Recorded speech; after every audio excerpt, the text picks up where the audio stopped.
Hai semuanya, selamat datang dan selamat bergabung kembali di channel SR Zona. Akan selalu ada alasan mengapa kalian dipertemukan dengan orang lain. Mungkinkah kalian harus mengubah hidup kalian, ataukah kalian yang akan mengubah hidup mereka? Hal itulah yang terjadi dalam film berjudul Highway yang dibintangi oleh Anand Devarakonda, ditulis dan disutradarai oleh Kaveh Guhan, dan dirilis pada tahun 2022. Film ini mengisahkan tentang kasus pemburuan seorang pembunuh berantai di Hyderabad yang akhirnya melibatkan seorang fotografer dan gadis lugu. Apakah yang sebenarnya terjadi? Oke, tanpa berlama-lama, yuk langsung saja simak. Ini dia rangkuman alur cerita filmnya.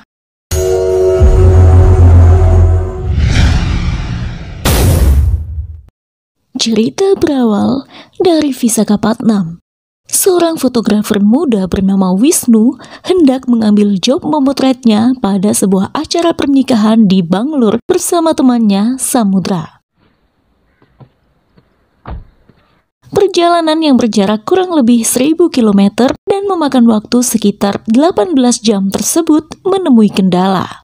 Berjarak 3 km dari Jayadaba, mobil mereka mogok. Sementara itu, pukul 9:30 malam di Amalapuram, seorang gadis bekerja di peternakan unggas bernama Tulasi bersama ibunya yang janda, Ranggama, didatangi oleh Kasi, pemilik peternakan yang ingin menikahi Tulasi secara paksa. Sempat terjadi pergolakan antar ketiganya malam itu hingga mengakibatkan Kasi terjatuh dan pingsan. Peluang itu dimanfaatkan Ranggama untuk menyelamatkan Tulasi dari cengkraman Kasi selamanya. Ia memberitahukan keberadaan ayah Tulasi yang telah memiliki keluarga baru di Mangalore dan bekerja sebagai petugas kereta api. Dengan harapan sang putri akan selamat dan akan lebih aman di tangan sang ayah, maka malam itu juga Ranggama meminta Tulasi, gadis lugu yang tak pernah jauh dari ibunya itu, pergi seorang diri. Esok harinya, pada pukul 4:30 sore di Hyderabad, di lokasi onggokan besi tua, ditemukan mayat seorang wanita. Kondisinya begitu memprihatinkan dengan setengah telanjang. Penuh luka sayatan di wajahnya, selotip tertempel pada kedua kelopak mata korban, menandakan bahwa pelaku ingin korban menyaksikan penyiksaan yang diterimanya. Benar-benar pembunuhan sadis. Kasus itu segera ditangani oleh kepolisian setempat di bawah pimpinan polisi wanita Asha Bharat. Ini bukan kali pertama pembunuhan itu terjadi. Sebelumnya, telah terjadi 4 pembunuhan, 5 dengan pembunuhan terbaru. Sejauh ini motif pelaku masih dalam penyelidikan, sebab pelaku diakui lihai dalam menghindari kejaran polisi. Hanya puntung rokok dan bekas ban yang sama yang selama ini ditemukan di TKP. Dan hal itu benar-benar membuat Asha naik pitam. Sementara itu di tempat lain, sang pembunuh yang berinisial D tengah bersantai sembari menyulut puntung rokoknya bersama kendaraan ambulans di dekatnya. Ia membersihkan sepatu dan beberapa pisau medis serta menyetrika seragam putih khas rumah sakit. Nampaknya siap untuk memulai aksi. Malam itu, sekitar pukul 9:30 di basement sebuah pusat perbelanjaan, seorang gadis bernama Sahiti nampak menenteng kantong belanjaannya menuju mobil. Saat itu ia tengah bertelepon hingga tak memperhatikan bahwa seseorang tengah mengintainya dalam sebuah ambulans tak jauh dari tempatnya berdiri. Ketika Sahiti hendak masuk ke dalam mobil, ambulans mendekat dan D langsung membekap gadis itu, kemudian membawanya entah kemana. Kurang lebih 2 jam setelah kejadian, polisi tiba di lokasi. Asha mendapat puntung rokok yang sama seperti di TKP sebelumnya. Segera ia memberikan komando anak buahnya untuk melakukan blokade jalan serta razia untuk semua kendaraan roda 4. Sementara itu di Old Mill sekitar pukul 12:45 dini hari, dia membawa Sahiti memasuki gedung tua. Tak sadar aksinya diketahui oleh seorang kakek tua. Sang kakek mengira bahwa itu adalah kumpulan anak nakal, maka ia bergegas memeriksa. Sementara di dalam gudang itu, D hendak mengeksekusi Sahiti. Namun upayanya gagal sebab sang kakek datang. Mendapati Sahiti dalam kondisi terikat dan setengah telanjang, kakek itu memberikan sarungnya untuk menutupi tubuh Sahiti. Namun tiba-tiba D menyerangnya. Sang kakek pun tewas dan D melenggang kangkung. Kemudian, mayat sang kakek ditemukan polisi sekitar pukul 1:40 dini hari. Pada 40 menit sebelumnya, pukul 1 dini hari, bis yang ditumpangi Tulasi dari Amalapuram tujuan Manglur telah tiba di Terminal Jayadaba.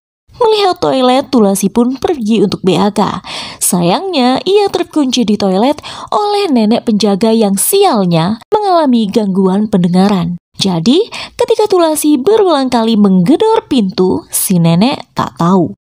Kondisi saat itu pun sepi dan tak ada pengunjung lain. Hingga 50 menit kemudian, bis selanjutnya tiba. Kebetulan ada pengguna toilet lain yang akhirnya menyelamatkan Tulasi. Gadis itu segera berlari keluar namun bisnya telah pergi.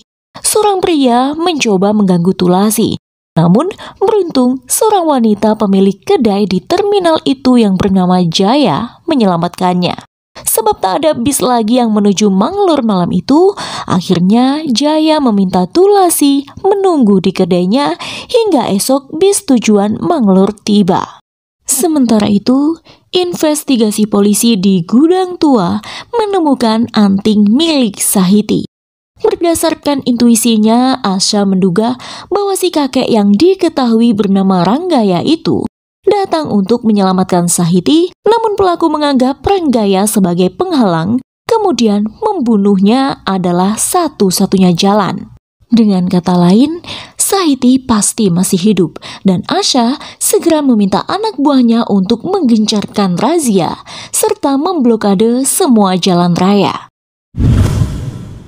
Saat itu jam telah menunjukkan pukul 2 dini hari. D dan ambulansnya hendak melintasi kerumunan polisi. Bagaimana caranya?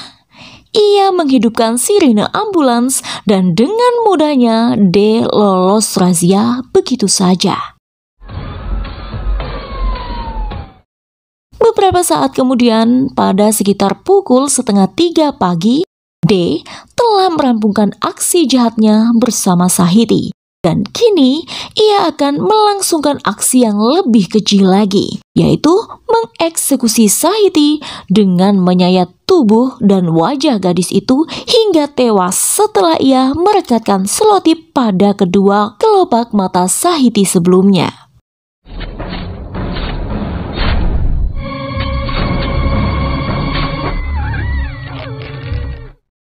1 jam kemudian, Das tiba di sebuah penginapan di tepi jalan raya untuk beristirahat sejenak. Keesokan paginya, sekitar pukul 7, seorang pria yang hendak mandi di sungai menemukan mayat wanita tergeletak di tepian. Dan wanita itu tak lain adalah Sahiti. Setengah jam kemudian polisi sudah tiba di lokasi untuk melakukan investigasi. Asha melakukan deduksi dan kemudian menyebar pasukannya untuk memburu pelaku. Dalam investigasinya, ketika melintas di jalan raya, Asha melihat satu-satunya penginapan yang memungkinkan bahwa si pelaku pasti bermalam di situ. Sayangnya, ketika Asha dan asistennya Pravin mendatangi penginapan tersebut, si pelaku telah pergi. Tapi dari penjaga penginapan tersebut, polisi mulai mengantongi identitas pelaku. Asha meminta Pravin untuk membawa si penjaga ke police station guna memberikan identifikasi pelaku melalui ahli sketsa kepolisian. Sementara itu di Terminal Jayadaba, Jaya mempersilahkan Tulasi untuk membersihkan diri sebelum bis tujuannya datang. Tak lama Wisnu dan Samudra tiba di kedai Jaya. Ternyata Jaya adalah bibi Wisnu yang ditaksir oleh Samudra. Akibat mogok mobil mereka tadi malam, akhirnya pagi itu mereka sempatkan mampir di kedai sang bibi. Setelah mengetahui tujuan keponakannya dan Samudra, Jaya menitipkan Tulasi kepada mereka hingga terminal bis selanjutnya yang akan mengantar gadis itu menuju Mangalore. Sekitar pukul 8 pagi mereka memulai perjalanan. Tulasi duduk di antara Wisnu dan Samudra.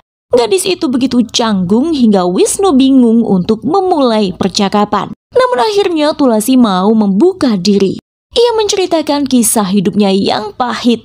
Tak pernah Tulasi melihat ayahnya. Nyaris dirusak oleh kasih hingga saat ini ia begitu merindukan ibunya. Tulasi tak pernah berpisah dengan sang ibu sebelumnya.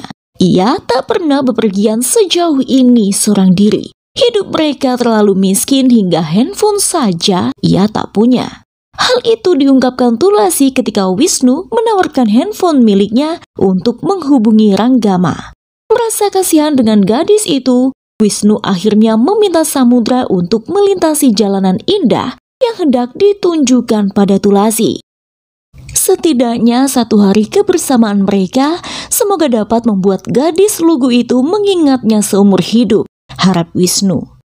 Merasa kawannya itu sedang jatuh cinta, Samudra pun mendukungnya. Hari itu juga mereka menghabiskan waktu untuk bersenang-senang sepanjang perjalanan. Siapa sangka perkenalan singkat itu mampu menumbuhkan benih-benih cinta antara Tulasi dan Wisnu.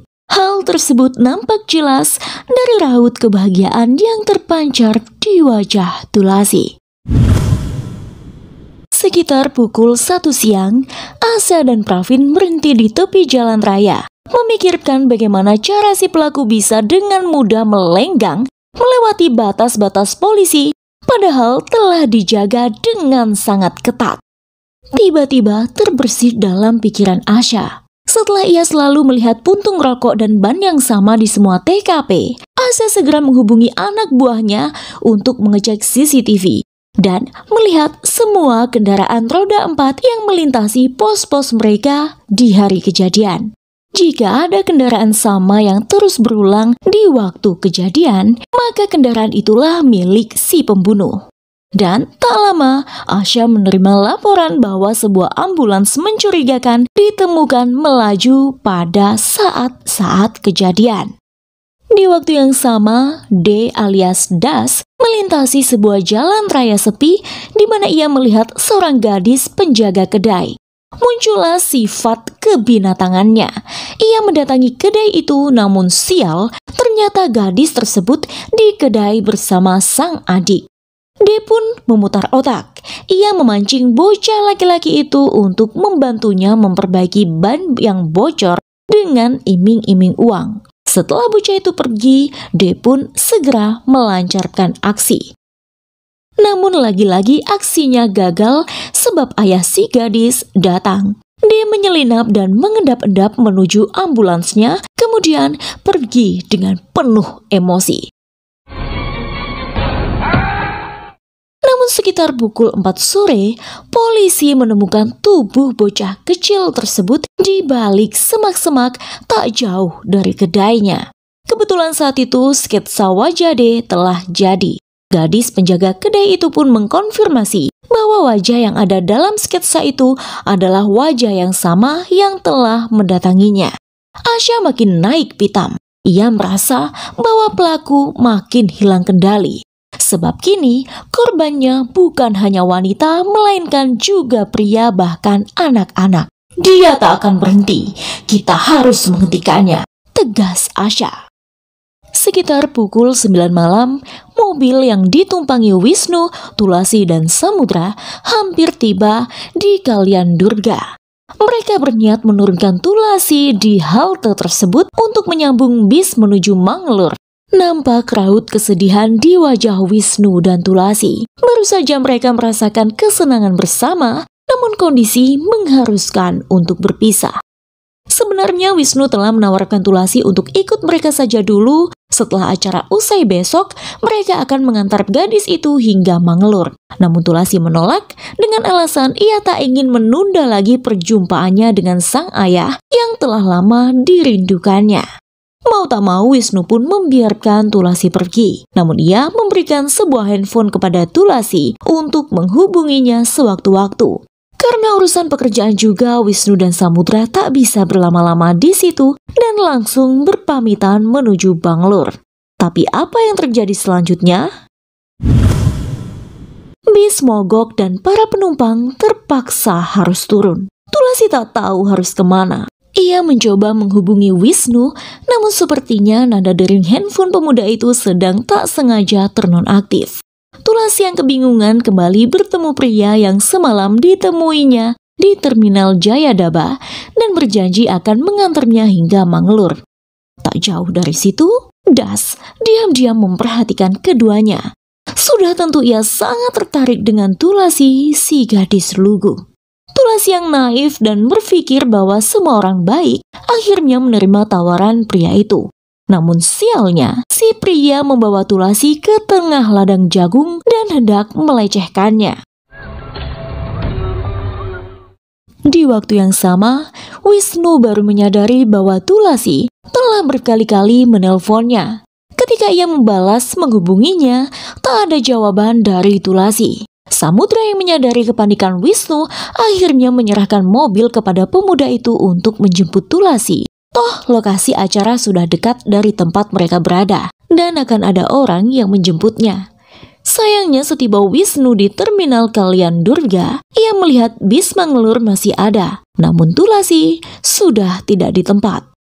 Wisnu makin panik hingga seorang pria tua memberitahunya bahwa Tulasi pergi bersama seorang sopir trailer.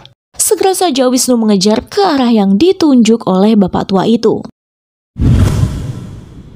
Di tengah ladang jagung, di bawah rintik hujan, Tulasi mencoba menghindar dari si sopir. Ia menghubungi Wisnu yang saat itu berhasil tersambung. Tulasi sempat memberitahu keberadaan tempatnya di ladang jagung, namun setelah itu si sopir menerkamnya. HP Tulasi terlempar dan itu membuat Wisnu makin panik. Tapi tiba-tiba ketika si sopir hendak melancarkan aksi jahatnya pada gadis itu, seseorang memukul kepalanya dengan sangat keras. Dialah D, si sopir ambulans. Setelah puas menghajar sopir trailer itu, D mengajak Tulasi pergi bersama ambulansnya. Meski begitu, si sopir trailer sempat melihat kendaraan yang ditumpangi Tulasi dan penyerangnya. Tak lama, Wisnu berhasil menemukan lokasi di mana di sana ditemukan trailer yang dimaksud serta sang sopir yang tergolek di tanah. Wisnu langsung mengajarnya sebab ia mendengar apa yang dilakukan pria itu kepada Tulasi melalui telepon. Namun sebuah petunjuk didapatnya dari pengakuan pria itu bahwa Tulasi dibawa pergi oleh seorang pria pemandu ambulans. Segera saja Wisnu membawa pria itu ke pos polisi terdekat dan melaporkan tindak kejahatannya. Di perjalanan, dia menanyai bagaimana bisa Tulasi berakhir dengan si sopir tadi. Kemudian gadis itu pun menceritakan semuanya.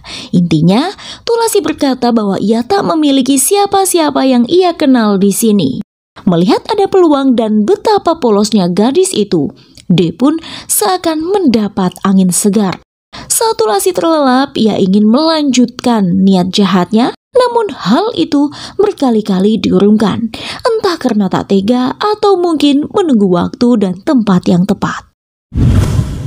Saat Wisnu melaporkan sopir tersebut di pos polisi terdekat, ia mendadak mendengar kabar bahwa seorang pemandu ambulans tengah diburu sebab telah melakukan banyak penculikan disertai pembunuhan terhadap para wanita. Saat polisi menunjukkan sketsa D, si sopir trailer mengkonfirmasinya. Tak lama, Asya dan Pravin tiba. Asya menanyai Wisnu dan sopir trailer untuk menggali informasi. Tak lupa Wisnu memberikan foto Tulasi yang sempat ia ambil ketika memotret gadis itu kepada polisi, sementara Wisnu meminta sketsa pelaku. Ia berharap kepolisian dapat menyelamatkan gadis lugu pujaan hatinya itu sebelum sesuatu yang buruk menimpa. Malam itu adalah malam yang berat bagi Wisnu. Kesana kemari ia tak hentinya mencari Tulasi. Esok paginya Tulasi terbangun di dalam ambulans. Entah Entah di mana ia saat itu. Di hadapannya hanya ada beberapa anak kecil yang sedang bermain bersama kambing-kambing. Tak lama dia datang membawakannya makanan yang kemudian Tulasi bagikan kepada teman-teman kecilnya itu. Selanjutnya, mereka berhenti di tepi jembatan. Dia mempersilakan Tulasi makan. Gadis lugu yang tak memiliki firasat buruk apapun itu pun menikmati hidangannya. Saat itulah Das kembali ke ambulans untuk mempersiapkan alat-alat penunjang pengeksekusian Tulasi. Tapi tiba-tiba ketika menutup pintu, dirinya tersandung sesuatu yang menyebabkannya terjun dari jembatan. D sempat pingsan karena luka di kepalanya dan diselamatkan oleh Tulasi. Sementara itu Wisnu yang masih gencar mencari gadis itu akhirnya mendapat ide untuk meminta bantuan ekspedisi terbesar dan terkenal di India, yaitu DHDC, untuk membantu menyebarkan sekaligus mengerahkan para kurirnya manakala bertemu dengan Tulasi dan si sopir ambulans. Foto Tulasi dan sketsa pelaku juga sudah Wisnu kirimkan kepada petugas ekspedisi itu. Tak butuh waktu lama, kedua gambar itu pun tersebar. Dan upaya Wisnu membuahkan hasil ketika salah satu sopir DHDC melihat Das dan Tulasi melintas di wilayah Tipanpali. Mendengar hal itu, Wisnu segera menghubungi Pravin dan mengirimkan video serta lokasi keberadaan D dan Tulasi. Kebetulan lokasi tersebut berjarak sekitar 15 menit dari tempat Asya dan Pravin berada saat itu. Menggunakan intuisinya, Asya akhirnya membawa Pravin untuk menghentikan ambulans petaka tersebut di sebuah jalanan sepi. Saat itu juga, Wisnu sedang dalam perjalanan ke sana. Setelah sedikit bersabar menunggu, akhirnya ambulans yang ditunggu pun tiba. Asya dan Pravin segera menghentikan dan meringkus Das yang saat itu turun tanpa perlawanan. Sementara Tulasi bingung dengan apa yang sebenarnya terjadi saat itu. Das dengan tangan di borgol duduk di bangku belakang bersama Tulasi. Ia nampak tenang dan menguasai keadaan. Sementara Tulasi mulai gusar dan Asya pun tak sempat menjelaskan siapa orang yang duduk bersama Tulasi saat ini. Tapi tiba-tiba saat mobil polisi melaju, D mulai melancarkan aksinya membuat Asya dan Pravin celaka. Sebuah senpi dibidikannya pada Pravin berulang kali hingga polisi itu tewas seketika. Sementara Asya mendapat beberapa kali tembakan yang membuatnya tumbang. Dia berhasil melepas borgolnya, kemudian membawa lari mobil polisi serta Tulasi usai membuang begitu saja tubuh Pravin dan Asya yang sekarat di jalanan. Tak lama, Wisnu tiba, namun ia terlambat menyelamatkan Tulasi. Meski begitu, Wisnu segera melarikan Asya yang sekarat ke rumah sakit terdekat.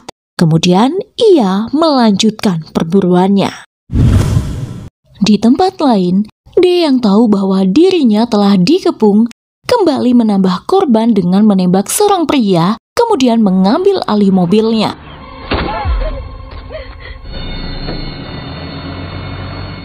Terjebak dengan polisi yang berkeliaran di mana-mana, akhirnya Das membawa Tulasi memasuki hutan lindung di mana sangat kecil kemungkinan mereka akan ditemukan. Tulasi yang baru menyadari bahwa yang selama ini bersamanya adalah seorang psikopat, tak mampu melawan dan hanya menuruti arahan Das. Mereka menyeberangi sungai dan menemukan sebuah gereja usang. Di sanalah D mengungkapkan jati dirinya kepada Tulasi. D alias Das, seorang sopir ambulans. Ia telah melihat banyak kematian selama ini.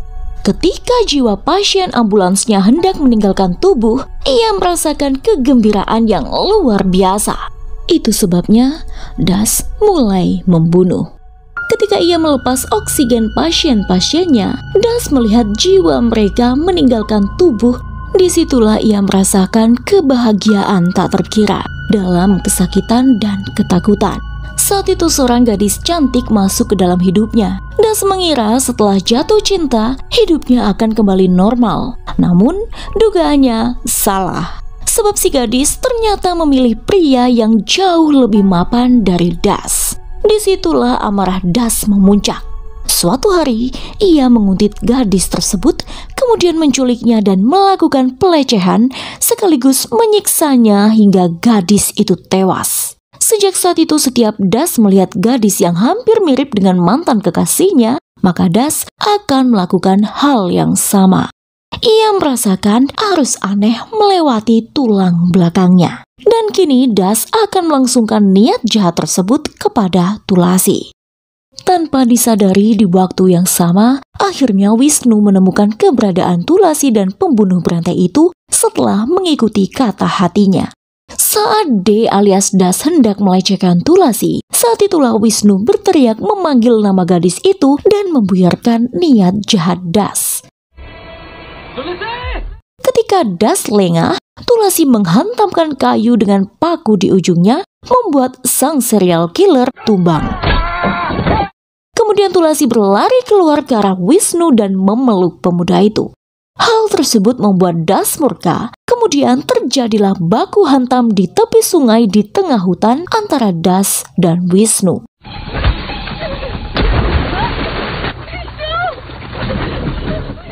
Tak lama berselang, tiba-tiba dari semak-semak muncul seekor harimau lapar yang langsung menyerang Das. Nampaknya harimau itu menerkam Das untuk dijadikan santapannya. Pada akhirnya, atas perbuatan-perbuatan kejinya, alam telah menghukum Das. Kini, Tulasi yang berhasil diselamatkan harus memulihkan diri dari traumanya. Berita tersebut langsung menyebar dan menyita perhatian awak media. Dan film pun selesai.